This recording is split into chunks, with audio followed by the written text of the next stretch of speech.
Super Random Japan. Nani? As a perfect follow-up to my recent GTO Revival review, Netflix has just released another live-action adaptation of an anime that stars a perverted yet highly badass and honorable main character, a character archetype I plan on discussing more in the future. This time, however, it's based on the late 1980s hit action manga and anime, City Hunter. Unlike GTO, City Hunter has had many adaptations from anime series and movies to international movies, including a famous one starring Jackie Chan, that led to many viral clips, especially involving a scene in which the characters are transformed into Street Fighter II characters. I enjoyed that movie quite a bit, as well as a few of the anime films from the 1990s, but am not fully versed in all that the series entails, so going into the show, I wasn't worried about how faithful it would be to the anime, aside from the main character traits. Yet since the anime also had one-off movies and such, this was less integral to keep to a plot than some other series have to worry about, such as ones that are more uniformly serialized, such as Yu Yu Hakusho, Dragon Ball, etc. Unlike those, however, City Hunter was made more in the 1980s, when manga and shows were more meant to be one-off stories for each chapter or episode.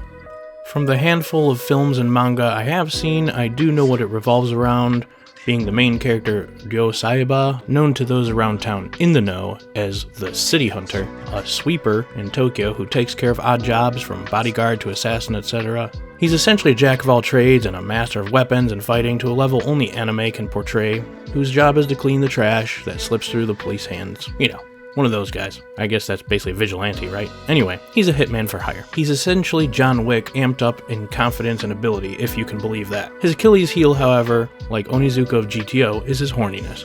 Saeba uses the term mokkori constantly, which is essentially a reference to get an erection like or swing, swing. I believe the original anime translated it to Nookie, if I recall. Again, the first translations in the 80s and 90s, which led to one of my favorite, albeit likely mistranslated lines of all time. In a scene in which he defuses a bomb by deciding what color wire to cut by checking a girl's panty color, he is asked how he knew what color to cut, and he replies, Nookie never lies. He is always hitting on girls, groping them, buying porn, visiting hostess clubs, etc. While many Western audiences have been turned off by this over the decades, feeling it endorses sexual harassment, Japanese audiences view it differently. He's a comical character and his behavior is always despised and punished, not endorsed. He never gets the girl, and it's a mere contrast of how flawless of a hero he is when it comes time to do his job. It's comic relief and his one character flaw, like an anti-hero who is a drug addict, only his addiction is women and porn. It makes for a more interesting character than just an unstoppable fighter. Plus, while he may act perverted outwardly, like Onizuka of GTO, he cares about everyone deep down. The livelihood of the client and the success of the mission always comes first. The Netflix live-action version depicts this perfectly as actor Ryohei Suzuki does an amazing job of peak-level action choreography with impeccable comedic timing and body language.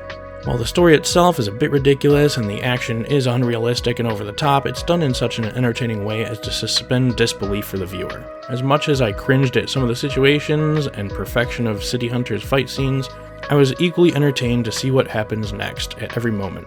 The fact that he is such a goofy character helps put criticism aside and just enjoy it as pure entertainment. So the story is kind of weak, involving a mysterious chemical that gives people superhuman abilities. The experimentation leads to a bunch of mysterious murders and mayhem throughout the city. One murder hits close to home for Ryo and leads him to becoming involved in the investigation. Well, I don't want to give away too many spoilers. My one gripe was how unemotional those close to the victim, including Ryo, are. Anyway, setting that aside, he inadvertently also adopts a new partner named Kaori, who is clumsily determined to help him or solve the case herself. Again, while the story is relatively weak and pretty far-fetched at times, when it comes to the super drug aspect, what really holds the film together is the humor, action scenes, and characters' personalities, as well as how well they interact with each other. While some of the comedy was a bit ridiculous at times, I did enjoy how it tried to incorporate the cartoonish humor of the anime, especially tying in a believable way Kaori would get her trademark giant hammer to hit Ryo with whenever he's being a pervert or just annoying. Plus, as with many viewers, the remake of the classic song Get Wild hits the nostalgia strings hard. So, at the end of the day, I do recommend the Netflix adaptation of City Hunter.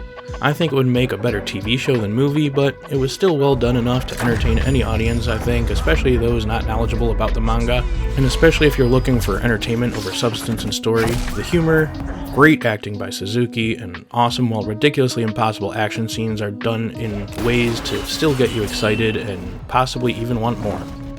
If you have any ideas of other perverted heroes in anime or live-action adaptations of classic anime, let me know. Or if you just want to hear more random news, reviews, and cultural curiosities about Japan, please like, subscribe, and hit the notification bell. Thanks as always for watching. Later.